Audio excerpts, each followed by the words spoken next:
"You don't even know what century it is," my daughter-in-law Jessica sneered, her laughter echoing off the walls of my cozy kitchen. Her words stung, but I just smiled, nodding in confused agreement. Little did she know, my apparent ignorance was part of a carefully crafted facade. As she continued to lecture me about the fast-paced world of technology, I couldn't help but think of the nights I'd spent researching blockchain and the steady growth of my cryptocurrency portfolio.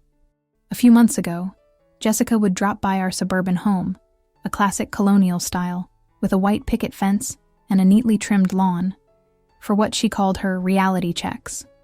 It was during these visits that her disdain for my supposedly outdated lifestyle began to surface. I remember the morning she found me flipping through an old family album, my coffee steaming beside me, and the scent of freshly baked cinnamon rolls filling the air. Her eyes swept the room, landing on my rotary phone, a nostalgic piece I'd kept for years, and she couldn't resist a mocking comment. Pulling that photo album closer, a relic of times filled with meaningful conversations and handwritten letters, I couldn't help but chuckle at the irony. In her quest to prove her point, Jessica failed to see the tranquility in my old-fashioned ways. For me, it wasn't about living in the past. It was about finding balance in a world rushing towards an uncertain future. She saw only obsolescence where I savored continuity. But this is not just a tale of differing perspectives. It's a testament to the power of quiet resilience. If you're ready to see how the underestimated grandmother turns the tables on her quick-to-judge daughter-in-law, stay with me. I promise you're in for a story of poetic justice and unexpected revelations. Hit subscribe and join my journey of sweet retribution, proof that sometimes the most unassuming among us hold the greatest surprises. As I sat there, listening to Jessica's latest jab about my outdated ways, I couldn't help but let my mind wander to the deeper layers of our relationship. Her words, though sharp, were just the surface of a much larger rift between us. It wasn't just about technology or generational differences. It was about control, about her need to assert dominance over me in a space that had always been mine. My home, my sanctuary. I glanced at the old rotary phone on the counter, a relic from a time when conversations were deliberate and meaningful, and I felt a pang of nostalgia mixed with defiance. That phone, like so many things in my life, represented something Jessica could never understand. The value of roots, of history, of holding on to what matters even as the world races forward. Jessica leaned against the kitchen island, her manicured nails tapping impatiently on the marble countertop. "Honestly, Margaret, I don't know how you survive without a smartphone. I mean, what do you even do when you're not, I don't know, knitting or baking?" Her tone dripped with condescension, and her smirk made it clear she thought she'd landed a clever blow. It was one of those microaggressions she was so good at. Small, cutting remarks that were just subtle enough to avoid outright confrontation, but sharp enough to sting. I could see the satisfaction in her eyes, the way she relished these moments of putting me in my place. I wondered, not for the first time, what drove her to this. Was it resentment? Insecurity? Or was it simply the thrill of feeling superior to someone she deemed irrelevant? I smiled softly, stirring my tea with a deliberate slowness. "Oh, I manage, dear. There's always something to keep me busy." My voice was calm, almost too calm, but inside my mind was racing. I thought about the countless hours I'd spent learning about cryptocurrency, the late nights poring over charts and articles on my hidden laptop, a device Jessica didn't even know I owned. I thought about the portfolio I'd built, the quiet wealth accumulating under her very nose. But I didn't say any of that. Not yet. Instead, I let her believe she had the upper hand. Let her revel in her little victory. After all, the longer she underestimated me, the sweeter the eventual reveal would be. Jessica's visits had become more frequent over the past few months, each one a new opportunity for her to assert her dominance. I began to notice a pattern in her behavior, a calculated edge to her mockery, as if she were testing how far she could push me. One afternoon, as I was tending to my garden, she showed up unannounced, her high heels clicking against the stone path as she approached. "Margaret, are you seriously out here pulling weeds? You know they have apps for this, right? People who can come and do this for you?" She laughed, a short, biting sound, and I felt the heat rise to my cheeks. But I kept my composure, brushing the dirt off my hands and standing to face her. "I like getting my hands dirty, Jessica. Keeps me grounded," I said, meeting her gaze. She rolled her eyes, clearly unimpressed, and I couldn't help but wonder if her disdain stemmed from something deeper. Perhaps it was envy of the life I'd built with my late husband, a life filled with love and stability, something she seemed to lack despite her polished exterior. Or maybe it was resentment, a lingering bitterness over the fact that my son, her husband, still turned to me for advice and comfort in ways he didn't with her. Whatever it was, her constant need to belittle me was becoming harder to ignore. Speaking of my son, David, I couldn't help but feel a twinge of disappointment whenever I thought about his role in all this. David was a good man at heart, but he had a tendency to avoid conflict, especially when it came to Jessica. He'd always been the peacemaker, even as a child, and now, as a husband, that trait had morphed into a kind of passive complicity. I remembered a particularly tense dinner a few weeks ago, when Jessica had made yet another snide comment about my ancient ways, this time in front of the whole family. I'd looked to David, hoping for some kind of support, but he'd just stared at his plate, his jaw tight, unwilling to step in. Later, when I'd asked him about it in private, he'd sighed and said, "Mom, you know how she is. Just let it go. She doesn't mean anything by it." But I knew better. Jessica meant every word, and David's refusal to acknowledge that hurt almost as much as her insults. Still, I couldn't blame him entirely. David was caught between two strong-willed women, and I knew he loved us both in his own way. But his inability to stand up to Jessica only emboldened her, giving her free rein to chip away at my dignity bit by bit. I often wondered if he even noticed the tension, or if he'd simply grown numb to it over time. Either way, his silence was a weight I carried, a reminder that I was largely on my own in this quiet battle of wills. At the heart of this conflict, though, was something more tangible than hurt feelings or bruised egos. It was my home, the colonial-style house with the white picket fence, the neatly trimmed lawn, and the memories embedded in every corner. This house wasn't just a place to live. It was a symbol of everything I'd built with my husband, a testament to the life we'd shared. Every creak in the floorboards, every scratch on the dining table told a story of love and perseverance. It was my sanctuary, a place where I felt connected to the past, even as I navigated the present. But to Jessica, it was something else entirely. A relic, a burden, a piece of property she seemed to think belonged more to her and David than to me. I'd caught her more than once eyeing the house with a calculating glint, dropping hints about modernizing it or even selling it once I was too old to manage on my own. Those comments, more than any of her jabs about technology, sent a chill down my spine. I couldn't shake the feeling that her mockery was just a prelude to something bigger, a way to soften me up before making a real move on the one thing I held most dear. There were other signs too, subtle hints that Jessica's disdain masked a deeper agenda. During one of her visits, as she was rifling through some old papers on my desk, papers she had no business touching, she'd made an offhand remark about inheritance taxes and property values. "You know, Margaret, these old houses can be such a hassle to maintain. Have you ever thought about downsizing?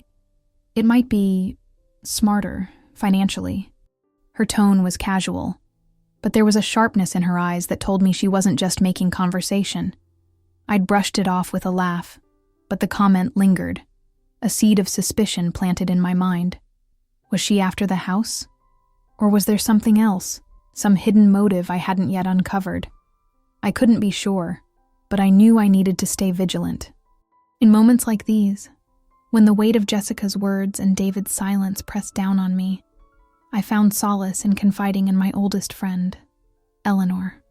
Eleanor and I had known each other since we were girls, and though life had taken us in different directions over the years, our bond remained unbreakable. She was the one person I could turn to without fear of judgment, the one who truly understood the complexities of my situation. So, on a crisp autumn afternoon, I invited her over for tea, knowing I needed to unburden myself before the tension with Jessica consumed me entirely. We sat in my living room, the late afternoon sun casting golden streaks across the hardwood floor. Eleanor sipped her tea, her kind eyes fixed on me as I recounted the latest of Jessica's barbs. "She just doesn't stop, Ellie," I said, my voice quieter than I'd intended. "It's not even the words themselves. It's the way she looks at me, like I'm some outdated piece of furniture she can't wait to replace. And David, he just lets it happen. I don't know how much more of this I can take." Eleanor reached across the table, placing a comforting hand on mine. "Margaret, you've always been stronger than you give yourself credit for. You've faced worse than a snippy daughter-in-law, and you've come out on top every time. But you can't keep bottling this up. Have you thought about talking to David, really talking to him, about how this makes you feel?" I sighed, shaking my head. "I've tried, but he shuts down. He doesn't want to hear it. And honestly, I'm not sure I want to put him in the middle more than he already is. I wish I could make Jessica see that I'm not the helpless old woman she thinks I am. I wish I could wipe that smug look off her face. Just once." Eleanor chuckled, a mischievous glint in her eye. "Oh, I have no doubt you will, my dear. You've got a fire in you, Margaret, even if you keep it hidden. Just remember, you don't have to fight this battle alone. I'm here, and I know there are others who'd stand by you if you asked." Her words were a balm to my frayed nerves, a reminder that I wasn't as isolated as I sometimes felt. Eleanor's unwavering support gave me a renewed sense of determination, a resolve to hold my ground no matter how far Jessica pushed. But even as I thanked her and we moved on to lighter topics, I couldn't shake the feeling that the worst was yet to come. That feeling proved all too accurate just a few days later, during a family gathering at my home. It was supposed to be a simple Sunday brunch, a chance for us to come together and enjoy each other's company. I'd spent the morning preparing, baking fresh scones, setting the table with my best china, even pulling out some old family recipes to give the meal a nostalgic touch. David and Jessica arrived with their 2 children, and for a brief moment, everything felt normal. The kids ran around the backyard, their laughter filling the air, and David even complimented the spread I'd put together. But Jessica, as always, couldn't resist finding fault. As we sat down to eat, she surveyed the table with a critical eye, her lips pursed in that familiar way. "Margaret, you really went all out, didn't you? It's quaint. But honestly, don't you think it's a bit much for just the 5 of us? I mean, we could have ordered something and saved you all this trouble." Her tone was sugary sweet, but the implication was clear. My efforts were unnecessary, outdated, a waste of time. I felt a familiar knot tighten in my chest, but I forced a smile, refusing to let her see how much it stung. The meal progressed with a strained politeness, each of us tiptoeing around the undercurrent of tension. But it wasn't until after we'd finished eating, as we were clearing the table, that Jessica delivered the blow I'd been dreading. She cornered me in the kitchen, away from David and the kids, her voice low but laced with venom. "Margaret, let's be real for a second. You can't keep up with this house much longer. It's too big, too old, just like, well, you know. David and I have been talking, and we think it's time to start planning for the future. Maybe it's best if you consider moving into a nice little retirement home. We'd take care of everything here, of course." Her words hit me like a punch to the gut, each syllable dripping with a cold, calculated intent. I stared at her, my hands gripping the edge of the counter for support, as the full extent of her betrayal sank in. This wasn't just about mockery or microaggressions anymore. This was a direct assault on my home, my independence, my very identity. And the way she said we'd take care of everything sent a shiver down my spine. There was no doubt in my mind that she meant to take control of the house, to strip me of the one thing that tied me to my past. I took a deep breath, steadying myself, and looked her straight in the eye. "Jessica, this house isn't just a building to me. It's my life, my memories. I'm not going anywhere, and I'm certainly not handing it over to anyone who thinks they can just take care of things." Her smile faltered for a split second, but then it returned, sharper than ever. "Oh, Margaret, don't be so dramatic. We're just thinking of what's best for you. But if you want to cling to the past, that's your choice. Just don't expect us to keep propping you up when you can't manage anymore." Honestly, it's pathetic how you refuse to move on. You don't even know what century it is. There it was, the ultimate insult. The same phrase she'd thrown at me before, now weaponized with a cruelty I hadn't fully anticipated. It cut deeper than any of her previous jabs. Not because it was new, but because it came on the heels of her blatant attempt to push me out of my own home. I felt the anger bubble up inside me, hot and fierce, but I clamped it down, refusing to give her the satisfaction of seeing me break. Instead, I nodded slowly, my voice steady as I replied, "You might be surprised, Jessica, at just how much I know, and how much I'm capable of." She laughed, a short, dismissive sound, and turned to walk away, clearly thinking she'd won. But as I watched her go, I felt something shift inside me, a resolve I hadn't fully tapped into before. This wasn't just about enduring her taunts anymore. It was about protecting what was mine, about proving that I wasn't the helpless relic she thought I was. I thought of my cryptocurrency portfolio, the secret I'd kept hidden all this time, and a plan began to form in my mind. If Jessica thought she could outmaneuver me, she was in for a rude awakening. I'd spent years building my life, my home, my legacy, and I wasn't about to let her tear it down. The battle lines had been drawn, and I was ready to fight, not with words or petty arguments, but with the quiet, calculated strength I'd honed over a lifetime. She had no idea what she'd just unleashed, but she would soon find out. As I stood there in the kitchen, the echo of Jessica's dismissive laughter still ringing in my ears, I felt the weight of her words settle into my bones. Pathetic, she'd called me, clinging to the past. Each syllable was a dagger, sharpened by years of subtle jabs and now wielded with a brazenness that left no room for misinterpretation.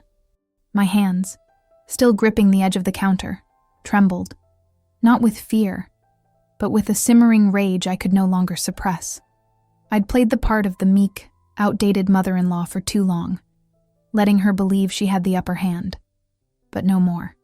The battle lines had indeed been drawn, and if Jessica thought she could push me out of my own home, my sanctuary, she was about to learn just how wrong she was.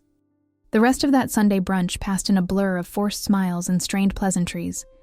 I kept my composure for the sake of David and the children, who were blissfully unaware of the undercurrent of hostility between their mother and grandmother. But inside, my mind was racing, piecing together a plan that had been forming in fragments for months. My cryptocurrency portfolio, the secret I'd kept hidden from everyone, even Eleanor, was no longer just a quiet rebellion against Jessica's assumptions. It was a weapon, a tangible proof of my capability, my modernity, my strength. I'd spent years learning, adapting, and building something she could never fathom, all while she mocked me for not knowing what century it is. The irony was almost poetic, and I intended to use it to its fullest effect. As the family prepared to leave, Jessica lingered in the doorway, her purse slung over her shoulder, her expression one of smug satisfaction. "Think about what I said, Margaret," she called out, her voice dripping with faux concern. "We just want what's best for you." I nodded, my lips pressed into a tight line, not trusting myself to speak without unleashing the torrent of anger I felt. David gave me a quick, awkward hug, mumbling something about calling me later, and then they were gone, the sound of their car fading down the street. I stood alone in the quiet of my home, the weight of Jessica's ultimatum pressing down on me. A retirement home, selling my house. Her words weren't just a suggestion. They were a declaration of intent, a move to strip me of everything I held dear. But I wasn't going to let that happen, not without a fight. The next few days were a whirlwind of preparation. I knew Jessica wouldn't let the issue drop. She never did. Her insistence on planning for the future was a thinly veiled attempt to take control, and I had no doubt she'd be back with a more concrete demand soon. So, I spent my evenings in my study, the door locked to ensure privacy, poring over my cryptocurrency accounts. I'd started small a few years ago, intrigued by an article I'd stumbled across in the library's computer lab, a place Jessica would never think to look for me. What began as a curiosity had grown into a substantial portfolio, with investments in Bitcoin, Ethereum, and a few lesser-known altcoins that had skyrocketed in value. I wasn't just keeping up with the times, I was ahead of them, and the numbers on my screen were proof of that. I printed out statements, organized my records, and even drafted a few hypothetical scenarios to present when the time came. If Jessica wanted to play hardball, I'd be ready. I also reached out to Eleanor again, needing her perspective and, more importantly, her moral support. We met at a small cafe a few blocks from my house, a neutral space where I could speak freely without fear of being overheard. Over steaming mugs of chamomile tea, I laid out everything. Jessica's latest assault, her suggestion of a retirement home, and my growing suspicion that she was after the house for more than just convenience.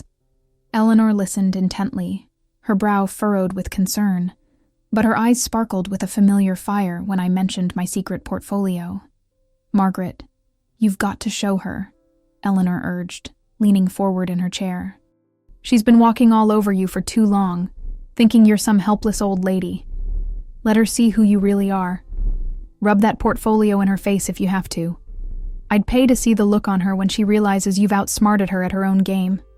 I chuckled, though the weight of the situation kept the laughter from reaching my eyes. "I plan to, Ellie, but it's not just about proving a point. It's about protecting my home, my independence. If I don't stand up to her now, she'll keep pushing until there's nothing left of me or the life I've built." Eleanor nodded, her hand reaching out to squeeze mine. "You've got this, Margaret. And if you need me to be there when you confront her, just say the word. I've got a few choice words for that girl myself." Her support bolstered my resolve, but I knew this was a battle I had to fight on my own, at least at first.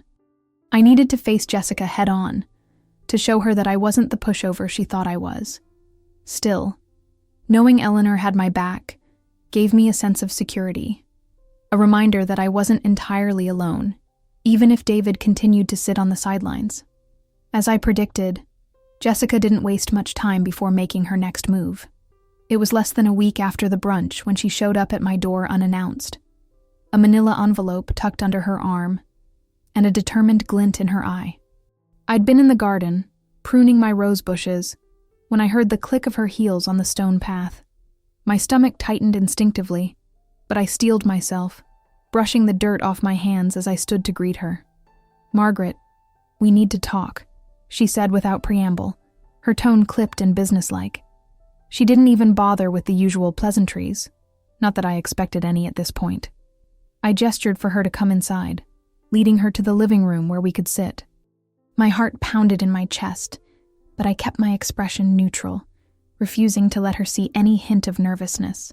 She sat on the edge of the couch, her posture rigid, and placed the envelope on the coffee table between us. "I've been doing some research," she began, her voice laced with a false sincerity that made my skin crawl. "David and I are really worried about you living here all alone in this big house. It's not sustainable, and frankly, it's not safe. So, I've taken the liberty of putting together some paperwork to make things easier for everyone." She slid the envelope toward me, her manicured nails tapping lightly on the surface as if to emphasize her point. "This is a proposal to transfer ownership of the house to David and me. We'd handle all the maintenance, taxes, everything. And in return, we've found a lovely retirement community just outside of town. It's got all the amenities you'd need, and you'd be so much more comfortable there. It's really the best solution." I stared at the envelope, my blood running cold. There it was, the ultimate demand, the final push I'd been dreading. She wasn't just suggesting I move out. She was actively trying to take my home, to strip me of my independence under the guise of helping me. The audacity of it was staggering, and for a moment, I couldn't find the words to respond. But as I looked into her eyes, seeing the smug certainty there, the belief that I'd simply roll over and comply, something snapped inside me. This wasn't just about a house anymore. It was about my dignity, my legacy, my very identity, and I wasn't about to let her take that from me. "No," I said, my voice firm and unwavering, cutting through the silence like a blade. I pushed the envelope back toward her, not even bothering to open it. "I'm not signing anything, Jessica. This house is mine and my late husband's. We built our life here, raised our family here, And I'm not giving it up because you've decided it's inconvenient for me to stay. I'm perfectly capable of taking care of myself and my home, and I don't need you or anyone else to handle things for me. Her smile faltered, just as it had in the kitchen days earlier, but this time it didn't recover as quickly. A flash of irritation crossed her face, and she leaned forward, her voice lowering into something dangerously close to a sneer. Margaret, be reasonable. You're not getting any younger, and this place is too much for you to handle. David agrees with me on this. We've talked about it at length. We're just trying to do what's best for you, even if you can't see it right now. Her mention of David was a calculated move, a way to guilt me into compliance by invoking my son's supposed support. But I wasn't falling for it. I knew David's tendency to avoid conflict, and I doubted he'd fully endorse this plan, even if he'd gone along with her to keep the peace. Still, the sting of his potential complicity hurt, and I knew I had to address it before I could fully confront Jessica. I stood up, needing to move, to channel the energy coursing through me. I think it's time I spoke to David myself, I said, crossing my arms. If he's so on board with this, I'd like to hear it from him directly. Let's call him right now. Jessica's expression shifted, a flicker of unease passing over her features, before she masked it with a forced laugh. Oh, Margaret, there's no need to drag him into this. He's at work, busy as always. I'm just relaying what we've discussed. You don't want to bother him with something we can settle between us, do you? But I wasn't backing down. I pulled out my old rotary phone, yes, the one she'd mocked countless times, and dialed David's number, putting the call on speaker so Jessica couldn't twist my words later. He picked up after a few rings, his voice tired but warm. Hey, Mom, what's up? David, I'm here with Jessica, I said, keeping my tone steady. She's just presented me with some paperwork to transfer ownership of the house to you two, saying it's for my own good. She claims you're in full agreement with this plan to move me into a retirement home. I'd like to hear your thoughts on this directly. There was a long pause on the other end, the kind of silence that spoke volumes. When David finally spoke, his voice was hesitant, laced with discomfort. Mom, I didn't know she was bringing paperwork over today. We've talked about options, sure, but I didn't think it was anything immediate. I just want to make sure you're okay, you know? I don't want you to feel like you have to handle everything on your own. His words confirmed what I'd suspected. He wasn't fully behind this, but he wasn't willing to stand up to Jessica either. The disappointment stung, sharper than I'd expected, but it also solidified my resolve. If David wasn't going to intervene, I'd have to fight this battle alone. I thanked him for his honesty, told him we'd talk more later, and hung up, turning my attention back to Jessica, who now looked distinctly uncomfortable. So? I said, my voice cold. It seems David isn't quite as on board as you made it sound, and yet here you are, pushing this agenda as if it's already decided. Let me be clear, Jessica. I'm not signing anything. This house is mine, and I will stay here as long as I choose to. If you think you can bully me out of my own home, you've underestimated me in ways you can't even imagine. Her face hardened, the mask of concern slipping entirely as her true colors showed through. She stood, snatching the envelope off the table with a sharpness that betrayed her frustration. Fine, Margaret. Play the stubborn old woman if that's what you want. But don't think this is over. You can't keep up with this place forever. And when you can't, David and I will be the ones to step in. You're just delaying the inevitable. She turned to leave, but I wasn't done. The anger I'd held back for so long bubbled to the surface, and before I could stop myself, the words poured out. Jessica, stop. You've spent years belittling me, mocking me, acting like I'm some relic who doesn't belong in this world. You've called me pathetic, said I don't even know what century it is. But you're the one who's clueless. You have no idea who I really am or what I'm capable of. You think I'm just some helpless old lady clinging to the past, but I've been building something right under your nose, something that proves just how wrong you are about me. Her steps faltered, and she turned back, her brow furrowed with a mix of confusion and irritation. What are you talking about? She snapped, clearly not expecting a real answer. I walked over to my desk, pulling out the folder I'd prepared with my cryptocurrency statements. I held it up, letting her see the neatly organized papers, the numbers that represented months of learning and investment. "This," I said, my voice steady with a quiet triumph, "is my cryptocurrency portfolio. I've been trading and investing for years, building wealth in a world you think I can't even comprehend. While you've been mocking me for not having a smartphone, I've been using a laptop you didn't even know I owned to outpace people half my age. So tell me, Jessica, who's the one stuck in the past here?" Her eyes widened, her mouth opening and closing as she struggled to process what I'd just revealed. For the first time since I'd known her, she looked genuinely off balance, her usual smugness replaced by something akin to shock. You're lying," she stammered, though the uncertainty in her voice betrayed her doubt. "There's no way you'd know anything about cryptocurrency. This is just some pathetic attempt to save face." I opened the folder, showing her the latest statement, the numbers speaking louder than any words could. "Take a look for yourself," I said, stepping closer. "These aren't lies. They're proof. Proof that I'm not the outdated, helpless woman you've painted me as. I've adapted, learned, and thrived in ways you never thought possible. And if you think I'm going to let you take my home, my life, after all I've built, you're gravely mistaken. This is my line in the sand, Jessica. Cross it at your own peril." She stared at the papers, her face a mix of disbelief and something I couldn't quite place. Anger, perhaps, or even a flicker of fear. For a long moment, neither of us spoke, the tension in the room thick enough to cut with a knife. Then, without another word, she turned on her heel and stormed out, the door slamming behind her with a force that rattled the windows.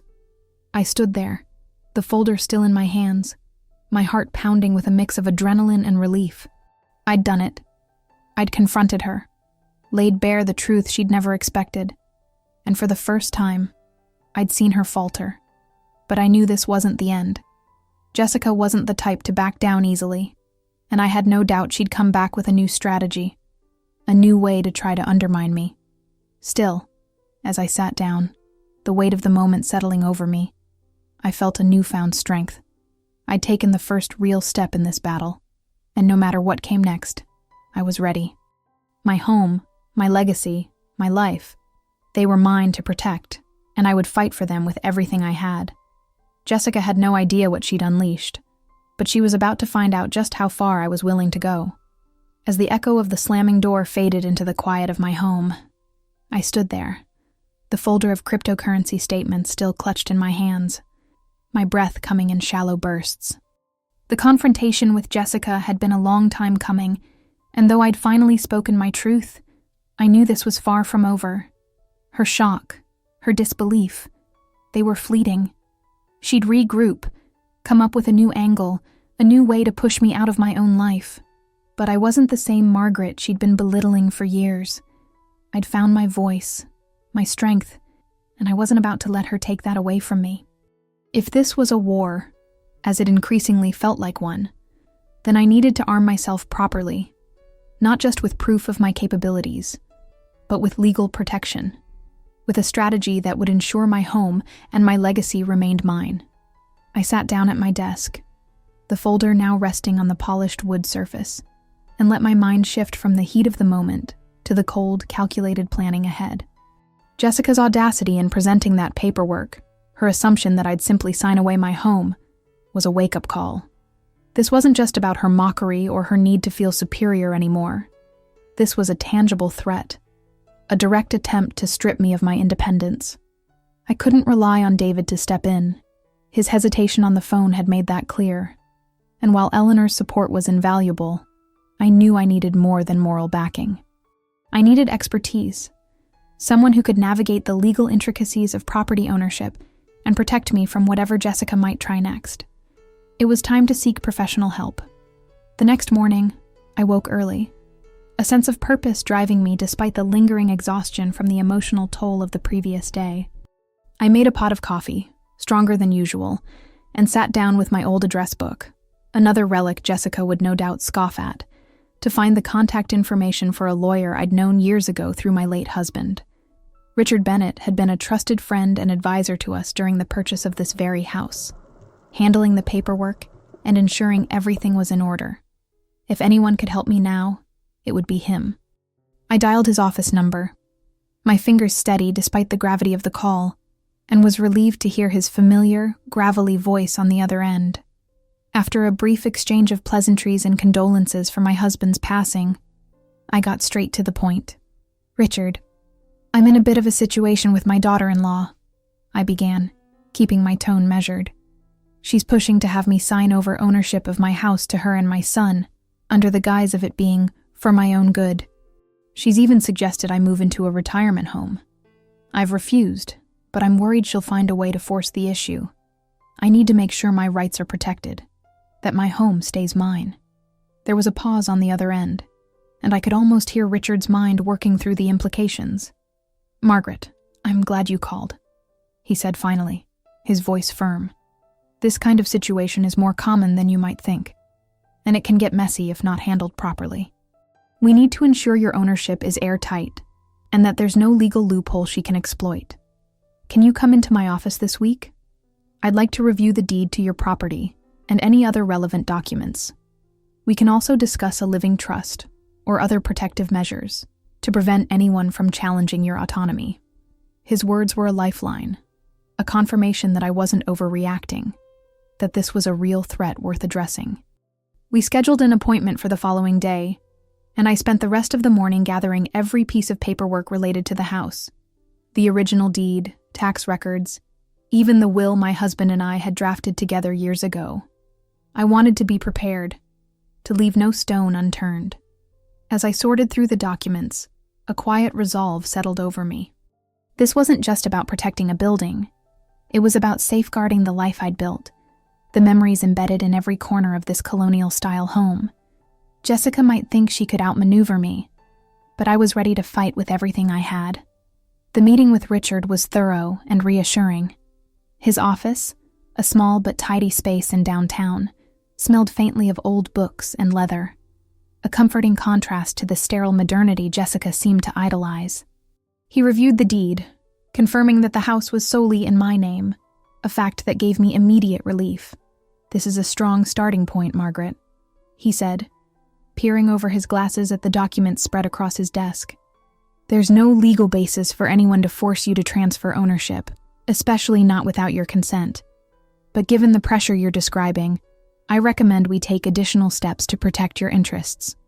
He went on to explain the concept of a revocable living trust, a legal tool that would allow me to maintain control over my property while designating a successor trustee, someone I trusted, to manage things if I became unable to do so.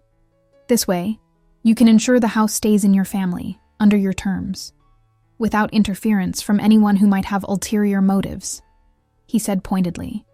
He also suggested drafting a power of attorney, naming someone like Eleanor as my agent to make decisions on my behalf if needed, further insulating me from any attempts by Jessica to claim I was incompetent. By the end of the meeting, we'd outlined a plan to create these documents, and Richard promised to have them ready for my review within a week. As I left his office, clutching a folder of notes and preliminary drafts, I felt a weight lift off my shoulders. For the first time in days, I felt like I was taking control, not just reacting to Jessica's provocations, but even with legal protections in progress. I knew I couldn't stay in the thick of this conflict without risking burnout. The emotional toll of standing up to Jessica, combined with the uncertainty of what she might do next, was wearing on me more than I cared to admit. I needed space, a chance to clear my head and regain perspective before the next inevitable clash. So I decided to take a short trip, a retreat of sorts, to visit my sister, Clara, who lived a few hours away in a quiet coastal town. Clara had always been a source of calm in my life, a steady presence who understood the complexities of family dynamics without judgment. I called her that evening, explaining the situation in broad strokes, and she insisted I come stay with her for a few days. "Margaret, you need a break from all this nonsense," she said, her voice warm but firm. "Come breathe some sea air, let me cook for you, and we'll figure out the next steps together." I packed a small bag the next morning, leaving a note for David in case he stopped by, though I doubted he would. I also informed Eleanor of my plans, asking her to keep an eye on the house while I was gone. "Don't worry, I've got your back," she assured me with a chuckle. "If that daughter-in-law of yours shows up, I'll give her a piece of my mind. With everything in place, I drove off, the familiar roads giving way to winding coastal highways as I left the tension of home behind, if only temporarily. Clara's house was a modest bungalow overlooking the ocean, the kind of place that instantly soothed the soul with its weathered charm and the rhythmic crash of waves in the distance. We spent the first evening catching up over a homemade seafood stew, the salty breeze wafting through open windows as I poured out the full story of Jessica's behavior, my cryptocurrency reveal, and the legal steps I was taking. Clara listened intently, her expression a mix of anger on my behalf and admiration for how I'd handled things so far. "You've got more fight in you than most people half your age, Margaret," she said, reaching across the table to squeeze my hand. "But don't let this consume you. Remember why you're fighting. For your home, yes, but also for your peace. Don't lose sight of that." Her words stuck with me over the next few days as I walked along the beach each morning, letting the cold sand ground me and the vastness of the ocean put my problems into perspective. I thought about my life with my husband, the laughter and love that had filled our home, and how fiercely I wanted to preserve that legacy. I also reflected on David, on the pain of his silence, and wondered if there was a way to reach him, to make him see the damage Jessica was causing. By the time I prepared to return home, I felt renewed, my resolve hardened but my heart lighter. I knew the fight wasn't over, but I was ready to face it with a clearer mind. While I was away, unbeknownst to me, Jessica had indeed made another move, one that revealed just how desperate she was to get her way. Eleanor, true to her word, had kept tabs on things, and when I called her on my drive back to check in, she filled me in with a mix of amusement and indignation. "Margaret, you won't believe this," she began, her voice crackling through the car's speaker. "Jessica showed up at your house 2 days ago with some kind of inspector, claimed she was just checking on the property for safety concerns. I was there watering your plants, and I told her in no uncertain terms that she had no right to be poking around without your permission. She got all huffy, said she was just looking out for you, but I could see right through her. That inspector wasn't there for safety. She's building a case, trying to find something to use against you, mark my words." I gripped the steering wheel tighter, my jaw clenching at the audacity of it. Jessica wasn't just pushing boundaries, she was trampling over them, trying to gather evidence, real or fabricated, that I couldn't manage the house on my own. But thanks to Eleanor's vigilance, her plan had been thwarted, at least for now. "Thank you, Ellie," I said, my voice thick with gratitude. "I don't know what I'd do without you. I'm on my way back now, and I've got the legal paperwork almost finalized. She's not going to know what hit her." When I arrived home, I found a message from Richard waiting on my answering machine. The trust documents and power of attorney were ready for my signature, and he'd even prepared a formal letter addressed to Jessica and David, explicitly stating my intent to retain full ownership of the property and warning against any further attempts to coerce or manipulate me into relinquishing it. This letter, combined with the legal documents, was my document of power, a clear, irrefutable assertion of my rights, backed by the law. I signed everything at Richard's office the next day, feeling a surge of triumph as the notary stamped the papers. With these in hand, I was no longer just fighting with words or secrets. I had the full weight of legal protection behind me. The final confrontation came sooner than I expected. Just 2 days after my return, Jessica showed up at my door again, this time with David in tow. I could see the tension in his posture as they stood on my porch, her face set in a determined grimace while he avoided my gaze. I invited them in, keeping my demeanor calm and composed, though inside my heart was racing. I had the folder of legal documents on the coffee table, ready for this exact moment, and I knew it was time to end this once and for all. "Margaret, we've been thinking a lot about what's best for everyone," Jessica started, her voice dripping with that same false concern I'd come to despise. "David and I agree that it's time to move forward with the plan we discussed. We've even looked into some facilities that have immediate openings, and we're prepared to help with the transition. It's really for your safety and comfort." I let her finish, my expression unreadable before I responded. "Jessica, I've made my position clear, but since you seem determined to ignore it, Let me be explicit one last time. I'm not going anywhere. This house is mine, and I have every intention of staying here as long as I choose to. And to ensure there's no misunderstanding, I've taken legal steps to protect my rights. I reach for the folder, pulling out the letter from Richard and sliding it across the table toward them. This is a formal statement of my intent, drafted by my attorney. It outlines my ownership of this property and warns against any further attempts to pressure me into transferring it. I've also established a living trust and power of attorney, ensuring that my wishes are respected, no matter what. So let me be clear. There will be no transition, no retirement home, no signing over of anything. If you continue to push this, you'll be dealing with legal consequences, not just my refusal. Or, Jessica's face paled as she read the letter, her hands trembling slightly as the reality of my words sank in. David, who had been silent until now, finally looked up, his expression a mix of shock and guilt. Mom, I didn't know you felt this strongly about staying here, he stammered, his voice breaking. I thought we were helping.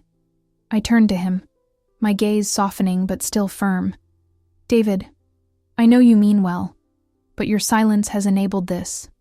Jessica has been trying to take my home from me, to strip me of my independence, and you've let it happen by not standing up to her.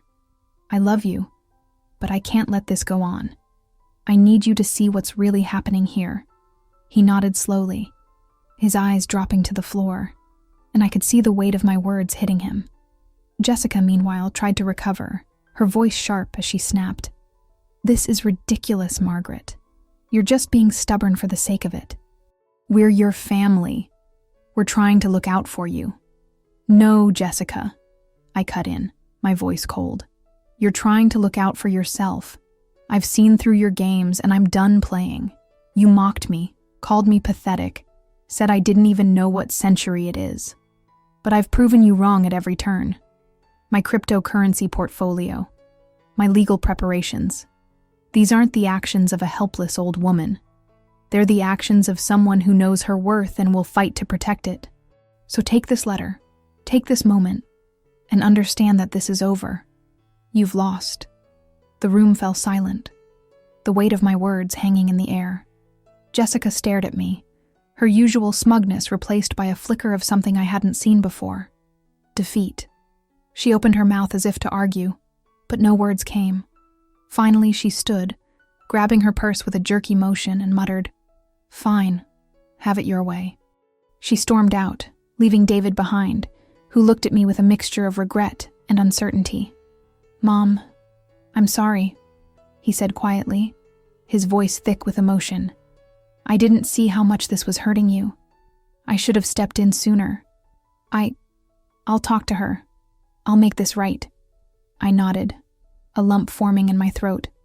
"I hope you do, David. But know that I'm not doing this to push you away. I'm doing it to protect what's mine, what your father and I built. I just want you to understand that." He hugged me then, a real, lingering hug that felt like a small step toward mending the rift between us. After he left, promising to call soon, I sat down, the adrenaline of the confrontation draining away, replaced by a profound sense of relief. I'd won. Not just the battle over the house, but the battle for my dignity, my autonomy. Jessica's attempts to undermine me had failed, and with David's apology, I felt a glimmer of hope that our family could heal, even if it took time. That evening, I walked through my home, running my fingers over the familiar surfaces, the scratched dining table where we'd shared countless meals, the creaky floorboards that held decades of footsteps. I ended up in the garden, the place where I'd always found solace, and knelt to tend to my rose bushes, the act grounding me in a way nothing else could. As I pruned away dead leaves, I felt a deep connection to my roots, to the life I'd fought so hard to preserve. This was my sanctuary, my legacy, and I'd defended it with everything I had. The weight of the conflict lifted, replaced by a quiet peace I hadn't felt in months. And so, here I am, standing firm in the life I've built, a life that's mine to cherish and protect. If my story resonates with you, if it's made you think about the battles we fight for our homes and our dignity. I'd love to hear from you.